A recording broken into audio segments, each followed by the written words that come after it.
ഇന്നൊക്കെ വളരെയധികം ഗൗരവമുള്ള, അതോടൊപ്പം തന്നെ നമ്മളിൽ പലരും പലപ്പോഴും അറിയാതെ വരുത്തുന്ന ഒരു തെറ്റിനെക്കുറിച്ചാണ് ഈ വീഡിയോയിൽ പറയാനുള്ളത്.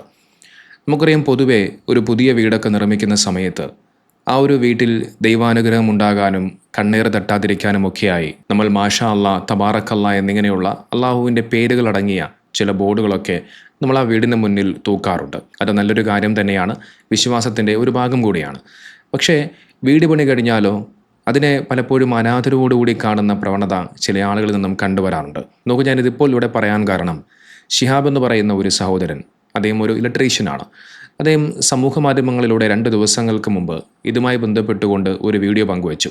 ആ വീഡിയോ നിങ്ങളെ ഞാനൊന്ന് കാണിക്കാം.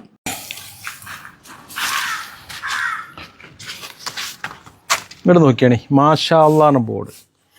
ഏതൊരു വീട് പണി നടക്കുന്ന സ്ഥലത്ത് കാണുന്ന സ്ഥിരം കാഴ്ച അത്. ഞാനൊരു ഇലക്ട്രീഷ്യനാണ്. ഞങ്ങൾ പണിക്കോയാലും കാണാം, വീട് ഉണ്ടാക്കുന്ന ആളുകൾ തുടക്കത്തിൽ എന്താക്കും, ഇതിന് വളരെ കുറഞ്ഞ പൈസയുള്ളൂ, 100 റുപ്യ കൊടുത്താൽ മാഷാ അല്ലാഹ് എന്നുള്ളൊരു പ്രിൻ്റ് കിട്ടും. അത് വാങ്ങിയിട്ട് വീടിൻ്റെ മുന്നിലാണ് സ്ഥാപിക്കും. ഇപ്പോൾ വീട് തുടങ്ങുമ്പം ഏതൊരാൾക്കും എൻ്റെ വീട് പണി പെട്ടെന്ന് പൂർത്തിയാണെന്നുള്ള ആഗ്രഹം ഉണ്ടാവും. അതിൻ്റെ പേരിൽ ഒരു എന്താ പറയുക, ഒരു ഈമാൻ്റെ ഭാഗമായിട്ട് വാങ്ങണ തന്നെ, ഒരു വിശ്വാസത്തിൻ്റെ ഭാഗമായിട്ട് വാങ്ങണ തന്നെയാണ് ഈ സംഗതി.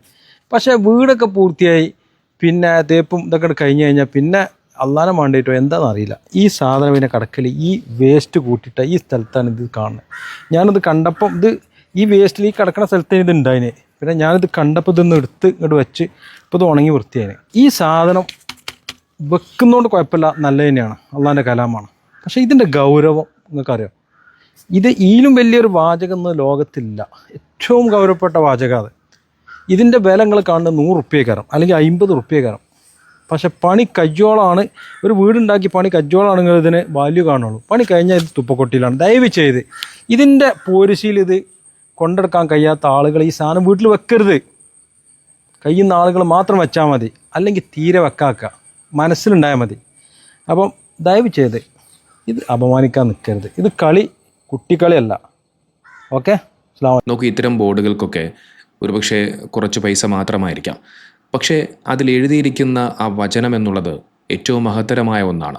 അത് നിങ്ങളാരും മനസ്സിലാക്കാതെ പോകരുത്. നോക്കൂ, ഇത്തരത്തിൽ പടച്ചവൻ്റെ പേരെഴുതിയ ആ ഒരു ബോർഡിനെ ആവശ്യമുള്ളപ്പോൾ മാത്രം ഉപയോഗിച്ചതിന് ശേഷം പിന്നീട് അതിനെ എടുത്ത് ചവറ്റുകുട്ടയിലേക്ക് തള്ളാനുള്ളതല്ല. നോക്കൂ, ഞാനിത് പറയുന്നത് ഒരു മതത്തിൻ്റെ കാര്യം മാത്രമല്ല. അതിപ്പോൾ ഏതു മതത്തിലായിക്കൊള്ളട്ടെ, ആ മതവുമായി ബന്ധപ്പെട്ടുകൊണ്ടുള്ള വചനങ്ങളോട് ഒരിക്കലും ഇത്തരത്തിലുള്ള അനാദരവ് ഒരിക്കലും കാണിക്കരുത്. വീടിൻ്റെ പണി കഴിഞ്ഞ ശേഷം നിങ്ങൾക്ക് ഇത്തരം ബോർഡുകൾ അതിൻ്റെ പരിശുദ്ധിയോടുകൂടി നിങ്ങൾക്ക് സൂക്ഷിക്കാൻ കഴിഞ്ഞില്ല എന്നുണ്ടെങ്കിൽ, ഈ വീഡിയോയിൽ ഷിഹാബ് എന്ന് പറയുന്ന ആ സഹോദരൻ പറയുന്നത് പോലെ തന്നെ ദയവ് ചെയ്ത് തുടക്കത്തിൽ തന്നെ ഇങ്ങനെയുള്ള ബോർഡുകൾ നിങ്ങൾ ആരും വെക്കാതിരിക്കുക. വീട് പണിയും മറ്റുമൊക്കെ കഴിയുമ്പോൾ അതെറിഞ്ഞ് കളയാതെ അതിനർഹിക്കുന്ന ഗൗരവം നിങ്ങൾ കൊടുക്കേണ്ടതുണ്ട്.